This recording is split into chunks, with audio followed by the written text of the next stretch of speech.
नमस्कार, आप देख रहे हैं आज तक और मैं हूं आपके साथ निशांत चतुर्वेदी। इस वक्त की बड़ी खबर क्या है? इस वक्त की बड़ी खबर है उन तारीखों का ऐलान जो कि हरियाणा और महाराष्ट्र में चुनावों की तारीखें होंगी। अब से ठीक आधे घंटे के बाद यह ऐलान हो जाएगा। चुनाव आयोग की प्रेस कॉन्फ्रेंस होने वाली है, जो अब से ठीक आधे घंटे बाद निर्वाचन आयोग 2 राज्यों में विधानसभा चुनावों की तारीखों का ऐलान करने जा रहा है। और इस ऐलान के साथ ही एक बार फिर राजनीति का जो पारा है वो चढ़ने लगेगा, क्योंकि लोकसभा चुनाव के बाद ये पहले बड़े चुनाव होंगे। ये गौर करने वाली बात है, लोकसभा चुनाव के बाद ये पहले बड़े चुनाव होंगे। बताया जा रहा है कि आयोग सिर्फ हरियाणा और महाराष्ट्र के विधानसभा चुनावों का ऐलान करेगा। ये विधानसभा चुनाव मोदी सरकार के लिए बड़ी परीक्षा होंगे। सवाल यह है कि क्या लोकसभा चुनाव की तरह इस बार विधानसभा चुनावों में भी मोदी लहर दिखाई देगी या फिर नहीं?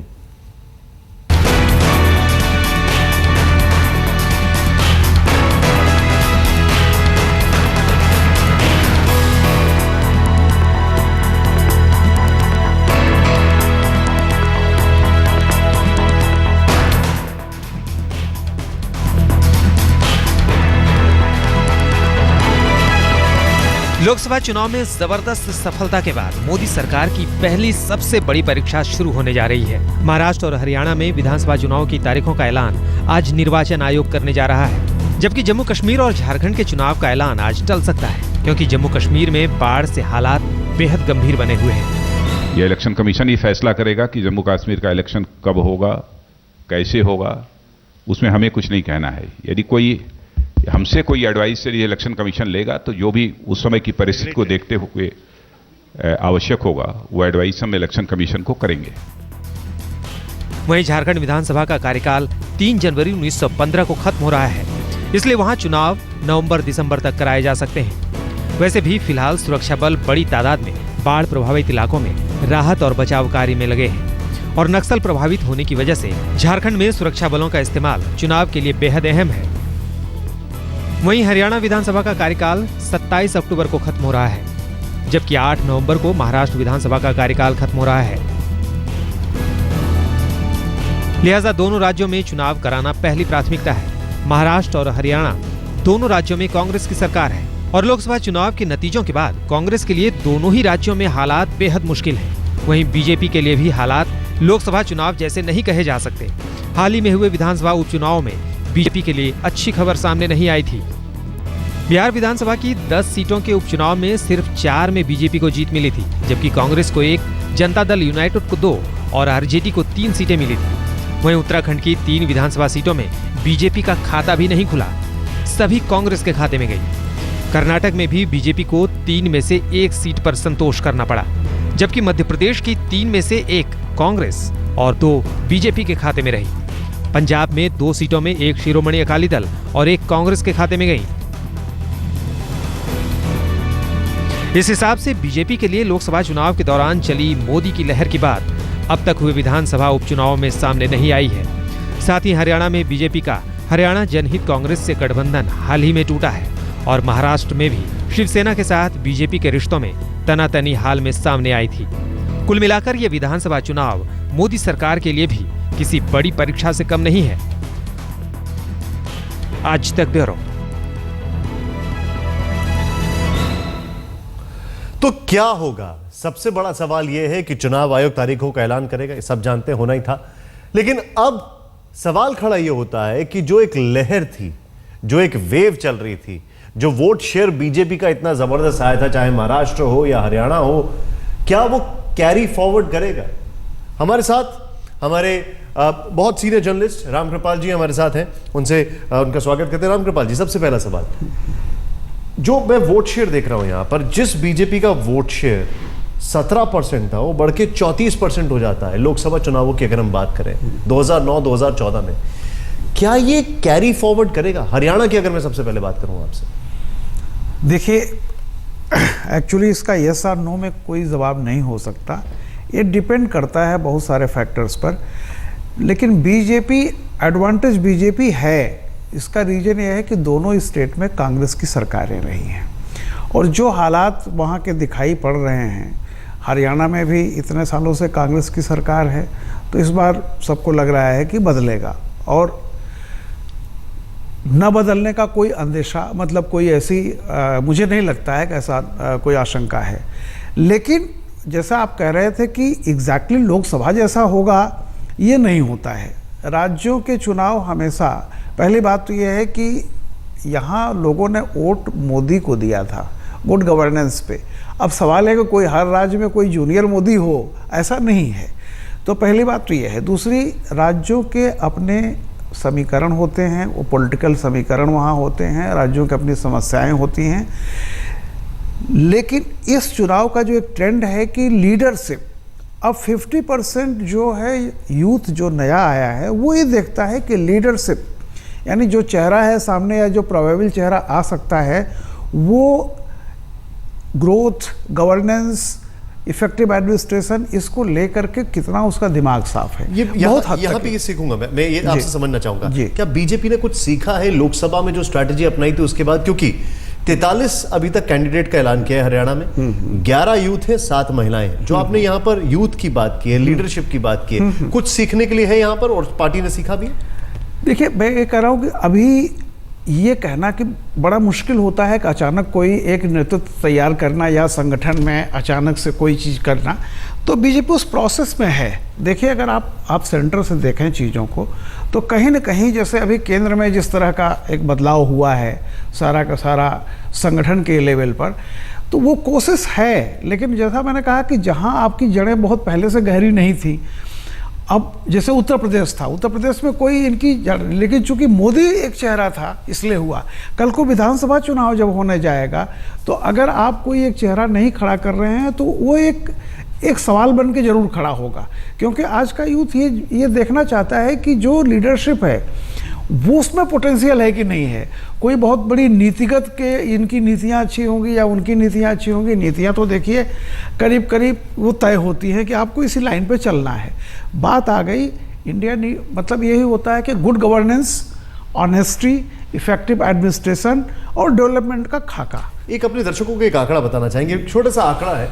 अगर महाराष्ट्र की बात की जाए तो 288 में से अगर लोकसभा चुनावों के परिणामों की देखा जाए तो बीजेपी शिवसेना 235 सीटें लोकसभा चुनाव के आधार पर देखा जाए तो जीतते हुए दिखाई दी।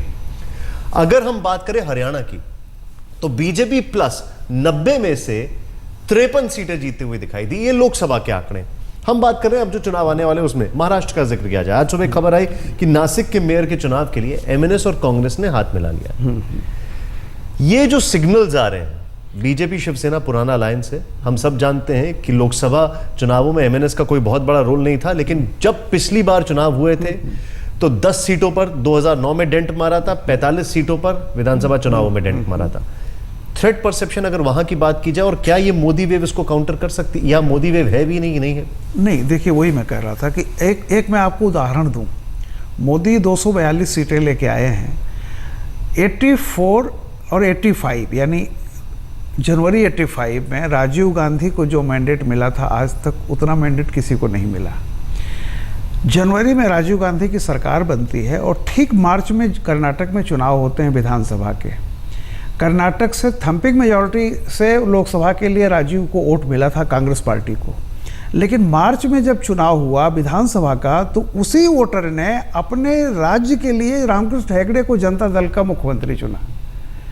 ऐसा नहीं था कि उतने दिनों में लहर राजीव गांधी खत्म हो गई थी या कुछ नहीं।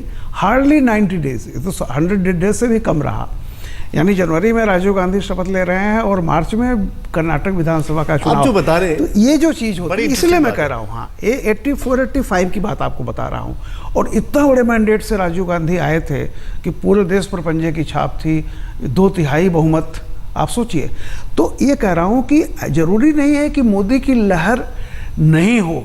लहर होने के बावजूद वहां एक दूसरी चीज है। अगर एक फैक्टर है महाराष्ट्र में, मैं आपसे समझना चाहूंगा। मैं 2 केस स्टडीज लेना चाहूंगा। पहला तो हमने देखा था किस तरीके से अटैक होता है, सब हमले होते हैं और उसके बाद चुनाव होता है, और उसके बाद हमने ये देखा कि महाराष्ट्र में कांग्रेस की सरकार वापस बन जाती है। ये तो अपने आप में केस स्टडी है जो दिखाई देता है कि वहां पर कुछ अलग ही फैक्टर्स डोमिनेट करते हैं। इसको आप कैसे रिलेट करते हैं जो अभी जीत हुआ, ये जो आपने बताया प्लस ये, इन दोनों पे कैसे? मैं इसीलिए बता रहा हूँ कि अब चूंकि महाराष्ट्र में, जैसे मैंने कहा कि 85 में कर्नाटक में एक रामकृष्ण हेगड़े नामक एक चेहरा था जो जिस पे जनता भरोसा करती थी कि स्टेट के लिए बहुत कुछ करेगा। केंद्र में उसने राजीव गांधी को चुना और अपने स्टेट के लिए जनता दल के रामकृष्ण हेगड़े को चुना।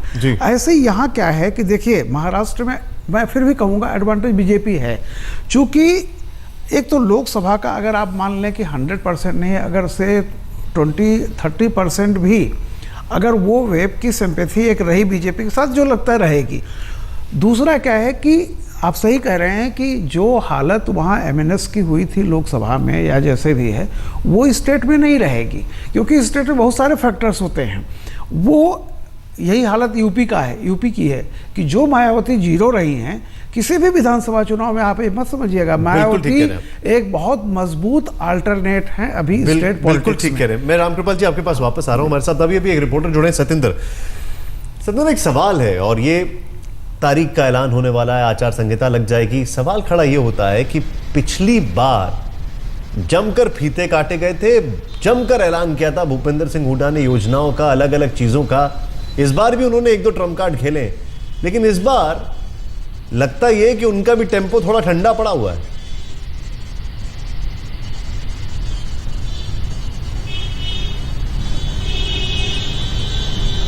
सतिंदर, आप मुझे सुन सकते हैं? शायद उन तक मेरी आवाज नहीं पहुंच पा रही। हरियाणा की अगर बात की जाए जी, हरियाणा की राजनीति में सबसे बड़ा फैक्टर होता है जाट नॉन जाट वोट। यहां पर बीजेपी एक बड़ा फैसला करने जा रही है, कर चुकी है कि अकेले जा रहे हैं। हमेशा किसी ना किसी के साथ लए, जिससे कि वो फैक्टर न्यूट्रलाइज हो जाए। पार्टी के आप आगे क्या लोकसभा को छोड़ दीजिए, अगर हम खाली अभी की बात करें, क्योंकि आप समीकरण अलग होंगे जो आपने बताया, उसमें ये फैक्टर कितना बड़ा फैक्टर होगा? देखिए, ये फैक्टर भी मैं ये कहता हूं कि किसी भी इलेक्शन में एक फैक्टर कोई काम नहीं करता है। बिल्कुल ठीक। उस एक फैक्टर का रोल जरूर होता है कि जैसे मान लीजिए कि एक फैक्टर है जो 50%, जैसे क्वेश्चन पेपर्स होते हैं कि पहले क्वेश्चन के लिए 50% मार्क है एंड रेस्ट 50% में बाकी सारे वो सवाल हैं। तो ऐसे ही क्या होता है, बहुत सारे फैक्टर होते हैं, लेकिन आप हमेशा देखिए कि जो फैक्टर डोमिनेट करता है, जैसे इस बार भी ऐसा नहीं हुआ कि लोकसभा में कहीं कोई जाति का नहीं, अपने अपने जगहों पर चला है, लेकिन चूंकि गुड गवर्नेंस एंड डेवलपमेंट ये 50% मार्क ले गया, तो आप टोटल अगर आप देखेंगे तो वो हो गया। लेकिन पहला सवाल जो कंपल्सरी था उसमें नंबर अच्छे आ गए। हाँ, अब जैसे अभी बिहार में जो इलेक्शन हुए, बाई इलेक्शन अभी आप कह रहे थे, वहाँ पे क्या हुआ, चूंकि कल तक एंटी एस्टैब्लिशमेंट जो था वो लालू प्रसाद खड़े थे, इनके खिलाफ बीजेपी भी थी, लेकिन लालू वहाँ एक बहुत बड़ी फोर्स के रूप में इतने साल मुख्यमंत्री रहे थे, और लालू का अचानक मिल जाना, तो वो समीकरण जो है बाकी समीकरण से थोड़ा ऊपर हो गया। मैं आपको यहाँ पर रोकूंगा इस नोट पे, क्योंकि ये अपने आप में एक केस स्टडी है। बाय इलेक्शंस की हम बात करेंगे।